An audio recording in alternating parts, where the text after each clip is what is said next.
Hello and welcome to Kitchen Talk and Travels. It's me, Heidi Roberts. It's a little bit different this week because I'm back at home.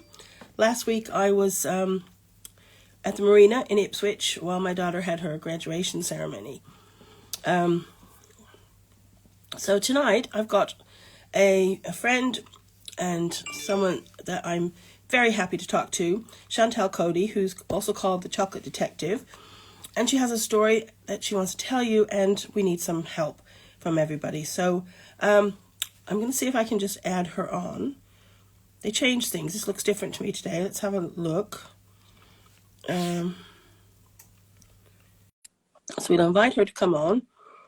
Hey, Naina. Let's see if she gets the invitation. It sounds like it. There she is. Hello. Hello, how are you? I think it's working. I'm just trying to steady up my tripod a bit.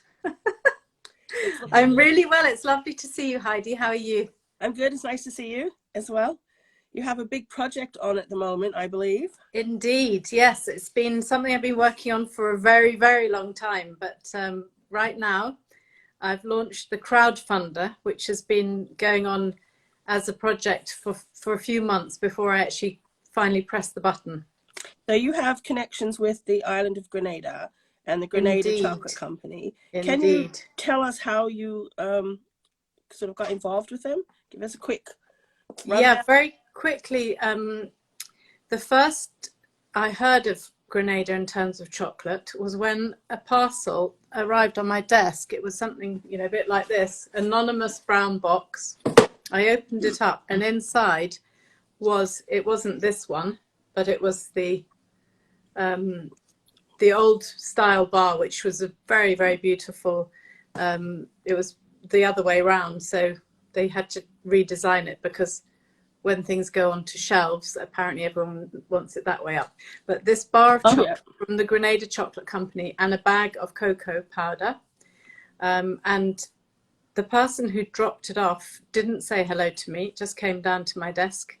That was when I was the owner of Rococo Chocolates, which I no longer am. Mm-hmm. But anyway, at that time, it wasn't unusual to get bars of chocolate delivered from strange places like Moscow or Cuba or Grenada, for that matter.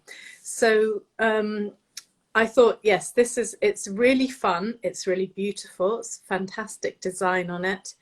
And I'm sure it will taste pretty bad.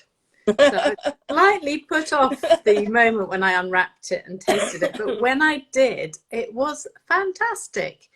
I can honestly say it was a little bit of a rough diamond because it wasn't perfect. And but it showed just how fantastic the cocoa on the island is, and that it was possible to make from farm to bar an actual bar of chocolate. So this was the revolution, that an actual cocoa farmer was learning to make chocolate and actually had produced chocolate. So actually on the island. Yeah. And this is these three guys, one of them Edmund, the Rasta cocoa farmer, two Americans, one of them being Mott Green, who is an incredible engineer and just so brilliant at adapting machinery. And they'd spent years tinkering around with bits of machinery, as small scale machinery as was available at that time. And this is way before all the Cocoa Town and other small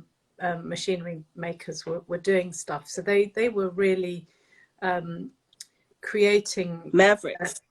Cocoa mavericks. Absolutely. And if a machine didn't exist, they would invent it.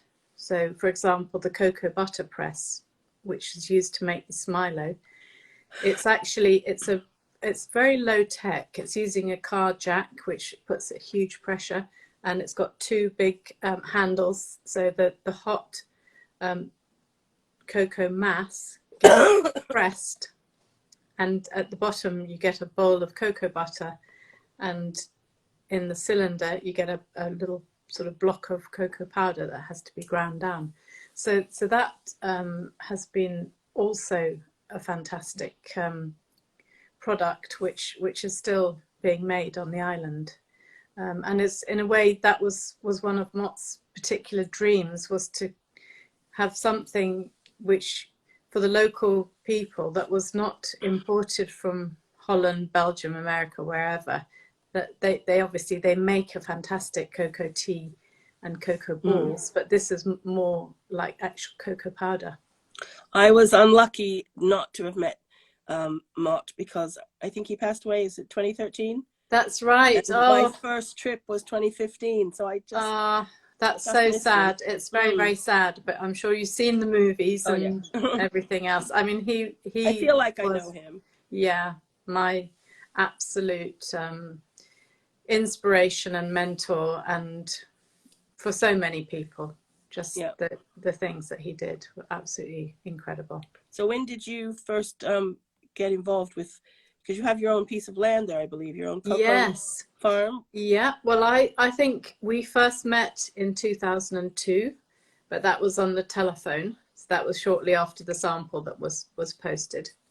And I must say, at that time, I mean, Mott was always ahead of the curve. He had a website that he'd built himself. He had his phones connected. So it was really very easy. He had email. So we made contact, and I imported the chocolate and started selling it in my shop, and it was incredibly popular. And then in 2004 was my first visit to the island.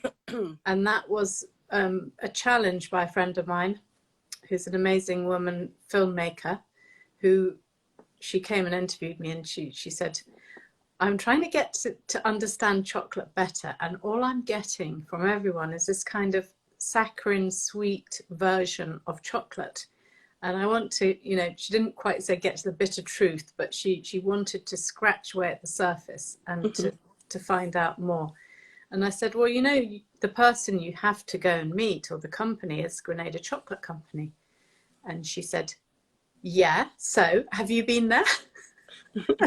At that time, I had 2 very small children and my business in London, and it was the furthest thing in my mind was to go to Grenada to meet these guys. But she literally threw down the gauntlet, and I said, yep, okay, let's go. So that's when we went together, and we met Mott and Edmund and Doug. And then, you know, we became very, very firm friends. And it was in 2006, I think, that we invested in the cocoa farm. So that was after the hurricanes had been through. 2 hurricanes came through very shortly after we'd been there. It's very unusual. Normally you get 1 hurricane in 50 years.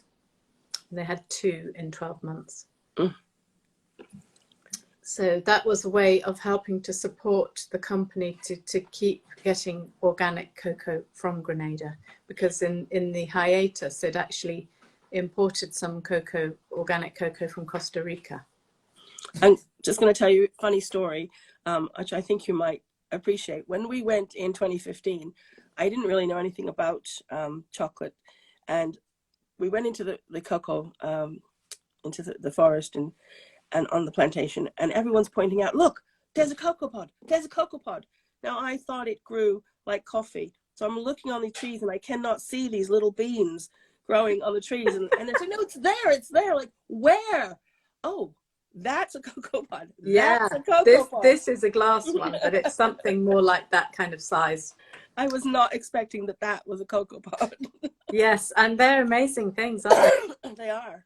And then, of course, you've got the beautiful fruit if you break one open. And there's about 40 seeds inside a pod. And we reckon it takes about the harvest of a whole tree to make a kilo of chocolate. Wow. So it's a lot of beans. It should be revered more than it is. Absolutely. Yes. You know. Yeah, so going back to the crowdfunder, in Grenada it's been very, very tough through the pandemic, and the island has been very successfully isolated and locked down to the extent that the whole economy has basically been undermined. And then when they did reopen, 18 months later, they've got COVID on the island. Yeah. So although they have good support in terms of particularly the British have offered lots of vaccinations to them, the take-up hasn't been as widespread as they would have hoped. And the tourists obviously are not coming back. It's not, you know, the government are not making it feel like it's somewhere that people want to visit right now. I hope that will change soon. But in the meantime, especially the small businesses like Grenada Chocolate Company have suffered hugely because they can't get their chocolate off the island. The local people's the market is very small for the real locals. I mean, when there's tourists on the island, they sell a lot of chocolate. Yeah. And when they can export it, they can sell a lot. But so that's been tough. And then the final thing is that the actual building which you visited, which is the most beautiful house in the village, the person who own it, he's been wanting to come back and live there for a long time. I'm not sure where he's been, but that's his intention, and the company have to find somewhere else. So after 20 years in a building, and I'm sure when they originally took the building over, they weren't thinking 20 years ahead, what are we doing? So it's time for really very hard resets, step back, take out all the machines, think about what would be the best possible chocolate factory that they could make, and obviously on a piece of land which the company will own, so there's not going to be a threat going forward about. So although it's a shock and it's difficult, it's going to be better. I think so. I think it's very, very hard. It's going to be very hard for everyone, but I think it's time to look about, you know, how we can do this in a purpose-built building in the most ecological way, which of course Mott was a huge champion of the ecosystems and solar power. And I believe it's an opportunity to do something absolutely amazing. So the crowdfunder that I've started is, we're looking to raise 10,000, which is to then work out the plans of how we're going to go forward next. And so far, we have actually raised almost 70%, I think. That's amazing. Target, and we've still got 2 weeks to go. So I think it's pretty exciting. People can click on my bio. They should be able to find the link that takes you straight into the crowdfunder. And, you know, for as little as £10, people can get something. Because £10 to us, although yes, it is a lot of money, it's not a lot of money. But to them, £10 will make such a difference to their cause. Yeah, and I think it's, you know, it's great to get people aware of how they can actually connect directly back to the cocoa farmers and the chocolate makers. And this is, you know, we know about the farm to table model in chocolate. It's pretty rare. You know, you've got a lot of very cool people making amazing bean to bar chocolate, but this is going right back. So I think if people are concerned about how they source their food and their ingredients and wanting to connect properly in a meaningful way with the growers and the makers, this is the absolute opportunity to do it. And I know that once you get a crowd and people who are loyal and faithful to something and excited about being early adopters, I think it could be really, really powerful. Because a lot of people, they know about Swiss, you know, they think, oh, Swiss chocolate, it's amazing. Belgian chocolate, it's amazing. But that chocolate did not grow in those countries. It had to come from somewhere else in that belt where chocolate is grown. So this chocolate is special because it's actually being made where it's grown. And it has a very distinct flavor, doesn't it? It does. Grenada. I mean, some of the best cocoa in the world. It's regarded very highly. And the other thing, interestingly, on the island, because they've got other forms of things in the economy which bring in money, tourism in the last 20, 30 years probably is a big one. The St. George's University, which is an American university, brings in a lot of students. Yeah. They have the medical center there. They have the nutmegs, which have been actually a very big export until the hurricanes, when the nutmegs, a lot of the trees were destroyed. It takes a long time for a nutmeg tree to grow. Yeah, something 30 like years, I think. Yeah. Yeah, it is about 30 years. But sadly, they don't seem to be that interested in replanting them. The nutmeg board, I gather, actually have been investing in shopping malls. Oh. Yeah. So, but if to go back to when would a farmer rather pick nutmeg or cocoa? At that time, a big sack of nutmeg, which was very easy to collect, would go for a considerable amount of money. So it was really a tempting thing compared to cocoa. And that's why it's been, the cocoa, a lot of it was literally ignored and neglected. So there's this wonderful product, which it's so unique. You know, I'm not a chocolate aficionado by any means, but I can taste a piece of chocolate and I can tell you that's from Grenada. It just has something special about it. When I use it in my baking, whether I use Grenada Chocolate Company or Crayfish Bay or any of them, I know that has come from Grenada. You know, it doesn't taste the same as a cocoa powder or a chocolate from somewhere else. So this product needs to be, they need to be helped. They need to be sustained. They need our help, really. They do indeed, and actually, you know, some of the rewards are in the form of these kind of chocolate bars. I've got a couple here I can show you. We've got the 82% and the Nibblicious, which has got Nibblicious is amazing. It's 60%. It's a really amazing sort of gentle chocolate, which for people who say they don't like dark chocolate because it's bitter, that is fantastic. And Saltilicious is one of my favorites. Yeah. Although I think Saltilicious it has a few technical challenges about it because of the way salt absorbs water in the tropics. Right. And then we've got on the with the Chocolate Detective, which is my new business, we have some special editions of things like the sailboat chocolate. So we've got a 71% and an 85%, which that could be some of the rewards could be used to buy these as well. Now, I think by looking at the people that are joining, they're the sort of people that know what the percentage means. But just in case anyone doesn't, or they watch it afterwards, can you tell us what the different percentages mean? Yes, good question. So a percentage is what is the cocoa content. That means that the actual mass, which is cocoa butter and cocoa beans. Usually that the beans are just squashed up. Maybe some extra cocoa butter is added. But in a commercial bar, it could have as little as 20%. And in a really high quality bar, I mean, actually, the thing is, it's not necessarily an indicator of quality. You can buy very high percentage bars now in every supermarket. But it's about usually, we'd say from 60% upwards is really good dark chocolate. I wouldn't expect much less.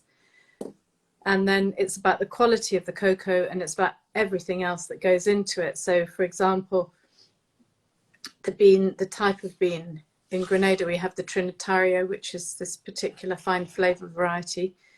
It's about the way it's fermented. So then we start thinking about other things which are fermented, like cheese or wine. Many of the foods that we love are fermented. And as it has a fermented process, it's actually good for us. It's really good. I mean, it is actually very healthy. And that was a shocker. Dr. Michael Mosley has been saying that it's really good for you to have some dark chocolate. And he's very specific. It has to be dark. I think that when you start mixing milk into chocolate, it somehow the molecules connect with some of the really healthy bits of the chocolate and make it less available to be absorbed by your digestion. So that's why they suggest dark chocolate. But he's saying you should have some every day, a little bit every day. Yep. Incredibly healthy. So that's a doctor says. Yeah. So we should. Yes. And I hope you're not getting too much background noise coming through. No, I told you. Dear James has come home.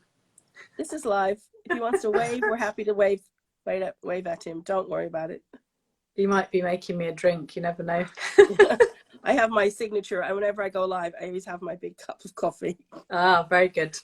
Which I get. Yes. Yes, so the fermentation is a very, very important part of the process. And then after that, the beans need to be dried, they need to be roasted, they need to have the shells off them, and then they need to be ground into the chocolate. So the different recipes, obviously the Nibblicious has got some nibs, which are the bits of cocoa which have been roasted and cracked and give it a kind of crunchy, nutty feel. When we go to 100%, it's just pure cocoa beans with nothing else added. So there's quite a wide range of different percentages, but even the 100% is actually, it does taste chocolatey, unlike. I like 100%. And it's great for cooking, it's great for savoury recipes. Let's pop some in your chili. And in fact, I think in the States, bakers often start with unsweetened chocolate and they add their own sugar. Yeah. Do you know the reason for that? I mean, what's the history? I don't know. Do you? No, I don't. Oh, I thought you were going to tell Perhaps it's a way of controlling the outcome better. I don't know. I don't know. I know that Hershey's milk chocolate, we don't like the flavor. I heard it's because the milk used to go off when they were making the chocolate bars. And so they've carried on using that milk, that sour milk, which is why the British don't like the flavor. Well, I don't know if that's true. I think that's probably partly true. What they did was they make a crumb. The British and the American chocolate, the milk is made into crumb, and it probably is a bit on the sour side, but maybe the American one is more sour than the British one. And I think in France and Switzerland, it's more of a kind of freeze-dried process. It's creamier and less likely to have those tastes. But I think it's true to say that a lot of people will say that their favourite chocolate is the one they grew up eating as a child. So if that happened to be Hershey, that will be their favourite chocolate. Yeah. I grew up on Hershey's. It's not my favourite, but I do have a sweet spot for it. I do defend it. And I think, things like Cadbury's Dairy Milk, I think the flavour has changed since I was a child. I'm sure it was more chocolatey and creamier. I wasn't here as a child, but I still think it's changed since I've been here. Yeah. But yeah, the Grenada chocolate is just, it's so unique. I have had from other islands, I have had chocolate from other places, and there's just nothing like the Grenada chocolate, which is why we need to protect them and help them. Now, I can see there's a few comments coming through, but unfortunately I can't read them. Can you, Heidi? Because it'd be nice if people did want to ask questions to be able to answer them. There are more comments, I think, than questions. Okay. Something about Tim Spector. Yeah. Tiger's Heart Digital Gothic says Tim Spector of Zoe recommends the chocolate. Yes. You should have the chocolate. Let's have a look. And he also says you and Mott, the pioneer of bean to bar and ethically grown cacao. Oh, wow. Can you tell us when you should say cacao and when you should say chocolate? I always get confused. Yes. I think that's going to be a conversation we have for a long time.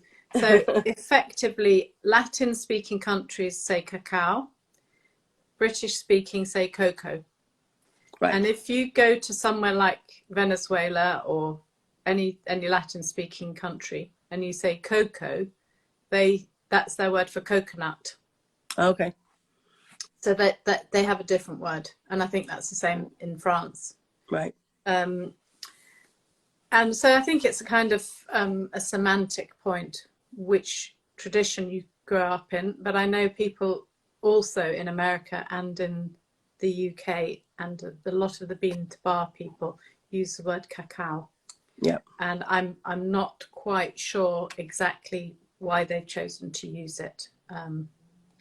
I personally like the sound of cocoa better.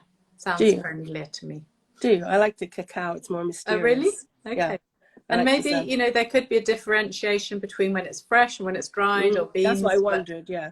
At what point did it become one or the other? But as you say, if you say it's interchangeable. Yeah, I think it is pretty much. but I'm happy to be corrected if Well, someone I'm can going to give me believe you. the theory behind it. So how can people get involved? What's the best thing they can do? Well, the best thing they can do is to spread the word, tell people, you know, particularly when they're preaching about certain types of chocolate, ask them, you know, have they got a connection back to the cocoa farmers? Do they know where it's coming from? Mm-hmm. So they need to start asking lots of questions, but directly to get involved with this With this particular campaign. fundraiser, Mm-hmm. they need to go into my bio and just it should take them straight to a page where they can click on a link and go directly into the crowdfunder, and then they'll be able to see all the different rewards that are on offer.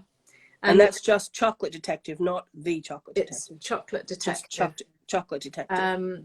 Or they can send me a DM if they can't find it, and I'll pass it on. Yeah. And so some of the rewards are actual chocolate, some of them are towards specific things. And the first 50 people who pledge £10 on the starred reward, I think it's that one, I'm going to be matching that, so it will become £20 that will go to I think that's to the cocoa farmers and the chocolate makers. Well, I shall be doing something. In Grenada, they don't have furlough. Oh yeah. So it's been extremely difficult, and I don't think there's not a massive tradition of saving money for a rainy day either.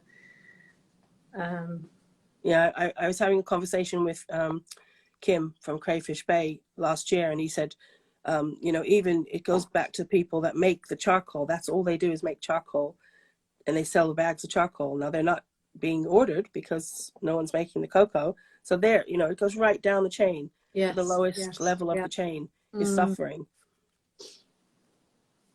Yeah. The other thing is that, you know, over the last, say, 50 years, the tradition of growing has become, a lot of people in Grenada would look down on it as a career choice because they can see that they would earn a lot more money doing something like, or particularly being an accountant, a lawyer, or hospitality, a doctor in hospitality. There are those things. So it's not highly respected to be a farmer. It's considered to be, you know, kind of rough job. And of course, there's connotations of colonialism and slavery, which are hard to shake off. But when you think it's, you know, the sort of pleasure that we've been getting from growing things ourselves, that if they had, you know, if you had the fertility of the soil there, you can literally plant a stick. This is Magdalena would tell me. Yeah. Take a stick to make a fence, you put it in the ground and it will root and you'll get a tree. Yeah. So it's very fertile, but they're also importing a massive amount of food because people aren't growing it themselves. Which they were doing anyway in the first place, but now they have to import so much more. Yeah. Because it is an island. And then you have all the other health complications to do with importing low quality food. There's a very high rate of diabetes on the island. And that's, you know, it's sad that more fresh produce isn't grown by everyone, really. I think there's two things that people need to do, and one of them is to support you in this cause, which they can do through your bio, but also to question the chocolate bar you're about to put in your mouth. You know, if you question it, if you realize that there's very little cacao or chocolate in that bar and you still want to eat it, that's your choice. But don't just eat it mindlessly thinking that it's chocolate, thinking that's a great product. Yeah. You know, there's some days when I need a Mars bar and that's all I need. Yes. But I'm making that choice to buy that Mars bar. Yes, that's a good point. It's a good point. And if, I think, I mean, I know not everyone drinks alcohol, but if you compare it with wine, for example, there's some days when, you know, you'll just, anything cold glass of white would be nice. But there's other times when you want something which is really good and special, and you will not be looking at the percentage. I mean, I don't know anyone who looks at the percentage when they're buying wine as the way of choosing it, like it seems people do for chocolate. but it would be great to have that that more thoughtful relationship with your chocolate. So you're thinking, what's it going to be for? How am I going to use it? And actually having a really good square of dark chocolate, you don't need to eat a lot. There's something much more compelling about very sugary things where you keep eating them. It's harder to stop. Well, you chuck them in your mouth. You eat them. They're gone. You but can if you take a piece of proper chocolate and you put it in your mouth and just be with the chocolate for a moment, melt it. I mean, you know how to advise people to taste chocolate. You've advised me. You know, it's such a different product, and it's such a different satisfaction, isn't it? Well, maybe one of the things I will be adding more rewards as the campaign goes on, but possibly one of the things could be a chocolate tasting set, which I would do a Zoom tasting, and I've done that a few times, and that's really good, and people love it. And I think it's really satisfying to have a good square of chocolate. Yes, definitely. It's like nothing else. It's not like any other chocolate that you have. You can be very, very kind to yourself by allowing yourself to choose something which is delicious and healthy. Yes, and helping someone else somewhere, isn't it? You're doing your bit on several different sides of it. So they can get chocolate. They can just donate. If they want to just donate and not have any chocolate, there's all sorts of things. You did mention the possibility of even adopting a cocoa tree. Yes. So this is actually, it was my lovely friend Vanessa Kimball, who I think you know as well, who's the sourdough queen. Very well, yeah. Good friend of mine. She said, you've got to do this thing with a tree. Because she said, I own an olive tree, and every year I get sent bottles of olive oil. And that would be a brilliant thing that people get very excited about. So effectively, you can adopt a tree. The whole harvest of that tree, which will be around 1 kilo, so it's about 12 bars, you'll get delivered to you. And then you're actually directly supporting the farm and the chocolate company. And that's something which can be an ongoing relationship, which can go on, or you can just say, I'll just do it once. Yeah. But I think to be able to have your big, how cool is that? Your pile of chocolate bars and say, these are from the tree that I adopted. Of course, it won't literally be from one tree, because that's not how it works. You have to get a ton of cocoa in a harvest to ferment it to get the critical mass. So I think it would be to create literally the harvest from one tree. It would take too long anyway.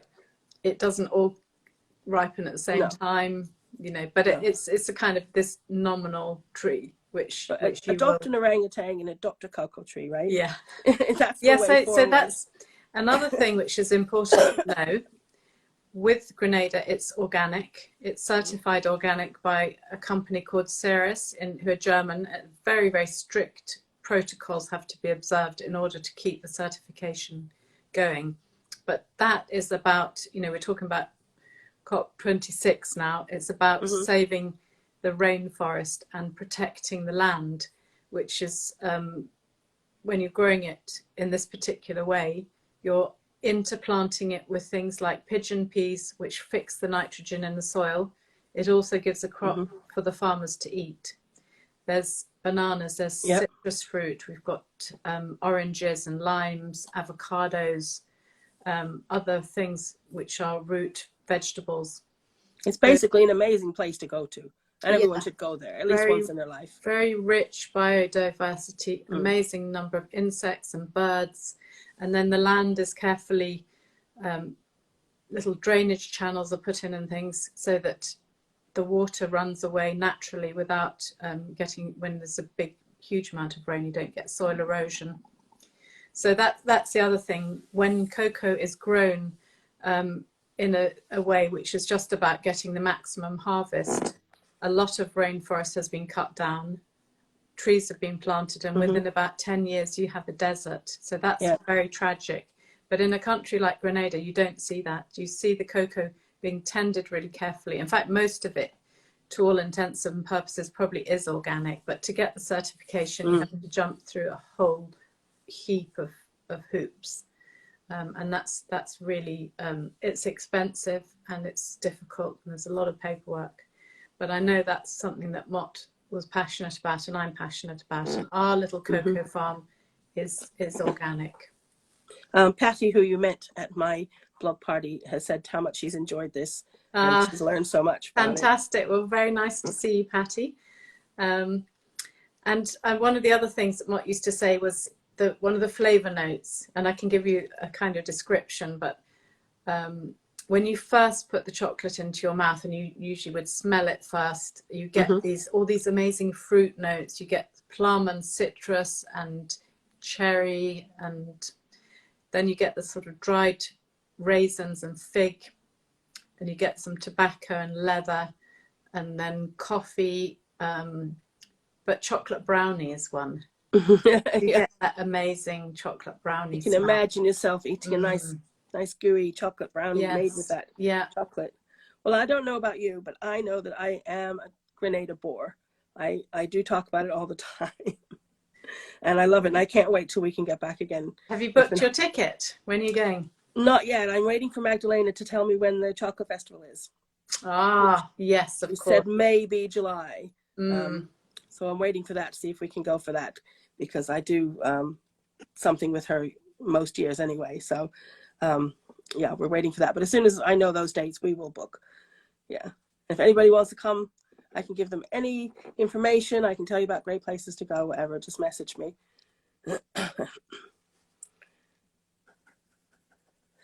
And I think you probably tell people about it a lot too. Have you lost your sound? Yep. It sounds like you've lost your sound a bit. Well, shall we leave it there for the moment? Everybody, please get on there, and you can't hear me. So can everyone else hear me? Can anyone else just give me a thumbs up or something if you can hear me? Is anybody there? Nope, we've technical hitch there. Yeah, Edinburgh Honey Company can hear me. That's good. So we'll end it there. I'll thank you so much, Chantal, for telling us all about this, and give you a wave. I think you can see if you can see that. So I'll say goodbye, and thank you so much for joining me, and hopefully that this has made a difference. Hopefully we can get you some support for your crowdfunder. You can't hear me. So I think it's just you, but so bye for now. Take care, and I'll be in touch soon. Bye. Let's see if we can let her go. They change things around on this. I can't do it. Anyway, okay, thank you so much for joining me. Thank you, everybody, for joining. Next week, I'm going to be coming live from a restaurant I'll be reviewing, I think, if everything goes according to plan. And then the week after, I have a very special guest, Dr. William Lee, who is going to be talking to us about fermenting, about the microbiome. He's an oncologist and a microbiologist and everything else ologist that you can possibly think of. So I look forward to seeing you all next week at 7. So stay safe, give everybody a hug, buy some good Grenada chocolate, and learn how to enjoy really, really good chocolate. Any problems, message me. Any questions, message me. And it's been so nice to sort of link up with everybody. And thank you so much. So goodbye for now. See you next week. It's me, Heidi.